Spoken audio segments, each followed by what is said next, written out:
Wait wait, क्या क्या कर रहे हैं आप मिस्टर धनुष? ओह, अखियों से गोली मार रहे हैं। मारो मारो, रोमांटिक मूवी है ना, और ऊपर से आप तो साउथ से भी हो, कहीं से भी गोली मार सकते। खैर, अब क्या तुम जानते हो कि एक मूवी के लिए सबसे बुरी बात क्या हो सकती है? एटलीस्ट मेरे हिसाब से तो कि वो मूवी एवरेज तौर पर यूटिलाइज हो। तो धनुष की तेरे इश्क में एक स्पिरिचुअल सीक्वल है उन्हीं की कल्ट मूवी रांझना का। अब मूवी की बात करें तो मूवी ठीक है, कई ऐसे मूवमेंट्स हैं मूवी में जो कि हार्ड हिट करते हैं, पर कई ऐसे मूवमेंट्स भी है जिनको की हार्ड हिट करवाने के चक्कर में ये मूवी इतना एक्सट्रीम चली जाती है जिससे कि ये एक दीवाने की दीवानियत वाले जोन को जस्ट टच करके वापस आ जाती है, लेकिन वापस आ जाती है। तो इन्हीं सारे मूवमेंट्स के ऊपर बात करने वाले हैं। तो नंबर 1, जब मुक्ति पहली बार शंकर से मिलती है तब यहाँ पर वो उसको हेलो बोलती है, और उस पर्टिकुलर सीन में धनुष के फेशियल एक्सप्रेशंस, गॉड डैम, जो इंटेंसिटी कैरी करते हैं उस सीन में धनुष अपने फेस पर, और धीरे धीरे फिर मुक्ति की ओर देखना और फिर कहना कि सर मुझे उल्टी आ रही है। It is so weirdly dramatic. इतनी इंटेंसिटी के बीच ये छपरी लड़कों को एड्रेनल रश प्रोवाइड करने वाला डायलॉग डालना जरूरी था क्या? इसके बजाय व्हाट इफ धनुष का कैरेक्टर शंकर वहाँ पर सिर्फ खड़ा ही होता और उसकी तरफ एक नजर भी उठाकर नहीं देखता? बिना कुछ कहे भी बहुत कुछ कह सकते थे आप, पर ठीक है। Number 2,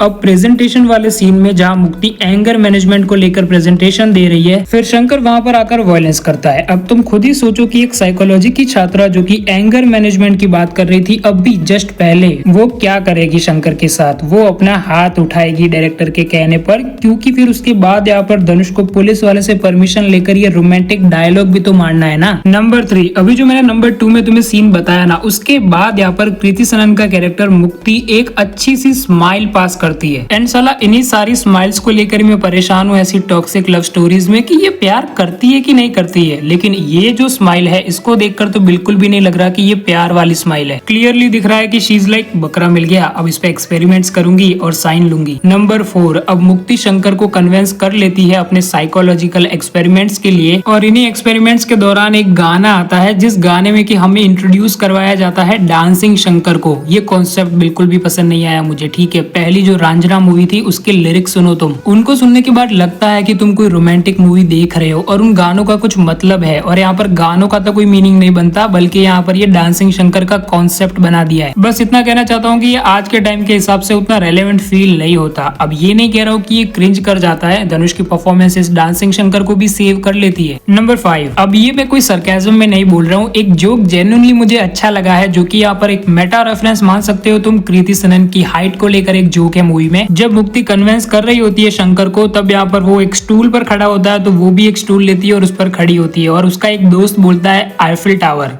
I like it. Number 6, मैंने तुम्हें पहले वीडियो में बताया ना कि ये मूवी एक दीवाने की दीवानियत वाले जोन को जस्ट टच करके वापस आ जाती है। तो पता है वो सीन कौन सा था? ये सीन आता है तब जब एज ऑब्वियस शंकर मारामारी कर रहा होता है, तो वहां पर मुक्ति आती है और वो उसे कहती है कि मारामारी मत करो। तो शंकर कहता है कि आई वॉन्ट फन, तो वो कहती है कि हाँ ले लो फन, लेकिन अभी मारामारी मत करो, ये तुम्हें थप्पड़ मारेगा, तुम्हें इसे थप्पड़ नहीं मारना है। जब इन मोहतरमा ने फन के लिए हाँ करी ना, तब मुझे इस सीन की जगह कोई और भयानक दृश्य दिखने लगा, जिसकी बात मैं अभी बिल्कुल नहीं करना चाहूंगा। मेरे बिना कहीं भी समझ तो गए ही होगे तुम, लेकिन अभी भी नहीं समझे तो फिर ये वीडियो देख लो, काफी अच्छे तरीके से समझ जाओगे तुम। अब नंबर 7 पर एक डायलॉग है जो कि मुझे लगा था कि काफी अच्छा होने वाला है मूवी के अंदर, और वो डायलॉग ये है कि शंकर करे तेरे बेटा हो, ताकि तुझे भी पता चले कि जो इश्क में मर जाते हैं वो भी किसी के बेटे होते हैं। अब मिस्टर धनुष की लेवल की इंटेंसिटी के साथ तो मैं बोल नहीं पाया, लेकिन कैजुअली बोल दिया ऐसे। ये जो डायलॉग है ना, इसकी प्लेसमेंट मुझे काफी वियर्ड सी लगी मूवी के अंदर। जब मुक्ति शादी कर रही होती है तब यहाँ पर उसकी शादी में जाकर ये डायलॉग बोलता है शंकर का कैरेक्टर, जब उसका बाप मर गया होता है। अब तुम खुद सोचो कि यहाँ पर जो इश्क में मर जाते हैं वो भी किसी के बेटे होते हैं, लेकिन मरा तो इनके बाप है, तो मतलब क्या कोई सेंस है इस बात का? यार मतलब जेन्युइनली डायलॉग काफी वेल रिटन है, लेकिन मूवी के अंदर इस डायलॉग की प्लेसमेंट ही रॉन्ग है, तो फिर इस डायलॉग के थ्रू हम इमोशन कैसे फील करेंगे, कैसे हार्ड हिट करेगा ये डायलॉग? नंबर 8 पर है मूवी का एंड वाला सीन, जहाँ पर की मुक्ति जो है वो शंकर को ये कहती है कि मेरा पति जो है वो तो यहाँ पर आर्मी में है, तो वो मरने वाला है और मुझे लगता कि वो वापस आएगा, तो इसीलिए मुक्ति शंकर को ये कहती है कि मेरे बच्चे को तुम पालो, तुम उसे बड़ा करो। अब अपने एक्स को, टेक्निकली तो ये मुक्ति का एक्स भी नहीं है, शंकर तो सिर्फ उसका आवारा आशिक है, उसको ये कहना कि मेरे बच्चे को तुम पालो, ये क्या बात हुई है? And they are presenting this shit as a emotional scene. क्या इमोशनल हूँ मैं इसमें? साला एक तो अगर मुक्ति ने इस सरदार के साथ शादी ही नहीं करी थी तो ये प्रेग्नेंट कैसे हो गई, ये सवाल मुझे पूरी मूवी में खाया जा रहा था। और उसका उन्होंने काफी सिंपल एक्सप्लेनेशन दे दिया एंड में कि पापा को शादी चाहिए थी और मुझे बच्चा, तो मना लिया मैंने उस सरदार को और अब ये बच्चा तुम संभालो। अजीब जबरदस्ती है यार। अब तुम्हें लग रहा है ना कि साले तू इस मूवी की सिर्फ बुराई ही क्यों करे जा रहा है? कुछ पसंद भी आया है क्या तुझे? हाँ तो पसंद आया है ना मुझे इस मूवी के अंदर उसके फादर एंड शंकर का रिलेशन।